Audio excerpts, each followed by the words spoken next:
शायद शायद वो एक बुरा था दिन जब होना पड़ा मुझे भी क्वारंटीन। हुआ कुछ ऐसा था, 2 दिन पहले हमारे हॉस्पिटल में एक पेशेंट आया। उसने अपना सारा हाल सुनाया। शायद मेरे साथ कुछ बुरा होना था। बाद में पता चला कि उसे कोरोना था। इस बात ने मेरा दिल दहलाया था।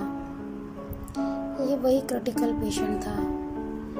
इसे तो मैंने अपने हाथ से खाना खिलाया था। मेरे साथ कुछ 16 और साथी थे मेरी उस शिफ्ट में। उन्हें भी बुलाया गया। 14 दिन तक हॉस्पिटल में ही क्वारंटीन होना होगा, ये बताया गया। जब मैंने फैमिली को बताया, मम्मी ने तो सब्र खो दिया। रोई मेरी बहनें। मेरा छोटा भाई भी रो दिया। जाहिर था डैडी का गुस्सा हो जाना। उन्होंने कहा रिजाइन दे देना अब जब घर आना। मैं अपने घर में बड़ी थी। जाहिर था दिक्कतें सामने खड़ी थी। इस वक्त ने हमें ऐसा वक्त दिखाया। क्वारंटीन पीरियड को मेरे घर वालों ने भी निभाया। हमारे हॉस्पिटल ने क्वारंटीन के लिए जो आदेश दिया, सब ने खुद को अलग अलग कमरे में बंद कर उसका पालन किया। कल तक जो लॉकडाउन में भी लोगों के लिए काम कर रहे थे, सिचुएशन ऐसी हुई कि वो एक दूसरे से मिलने से भी डर रहे थे। बेचैनी इतनी थी कि 2 रातों तक मैं बिल्कुल नहीं सोई थी। आंखें सूज गई थी, इतना मैं रोई थी। वो मम्मी के हाथ का खाना, प्यार जताना, छोटे भाई बहन का लड़ना, डैडी का प्यार से गले लगाना,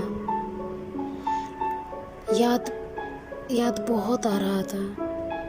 फिर मैं मिल पाऊंगी इनसे कभी या नहीं, ये डर भी बहुत सता रहा था।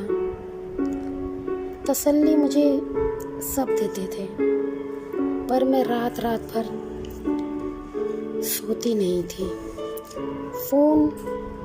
फोन अब वो भी कर रहे थे जिनसे बात कभी होती नहीं थी। कुछ दिन बीते, कोई सिम्टम्स नजर नहीं आया। 7वें दिन जब टेस्ट करवाया, खुशी हुई जब कोरोना टेस्ट नेगेटिव आया। मैंने फ़ोन किया, डैडी को बताया। ये सुनकर घर में खुशी छाई होगी। शायद उस रात मेरे डैडी को ठीक से नींद आई होगी। अब बस अगले टेस्ट के बाद मुझे घर जाना था,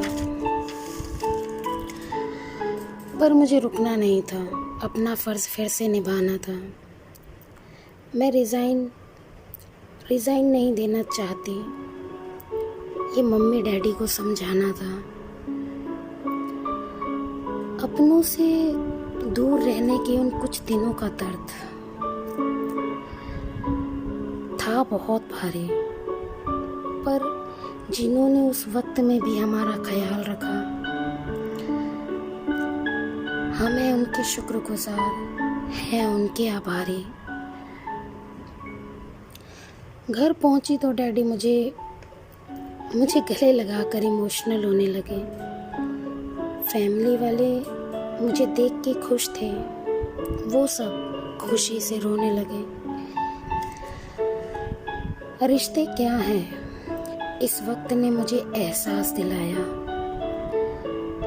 ये वो वक्त था जो मैंने क्वारंटीन में बिताया।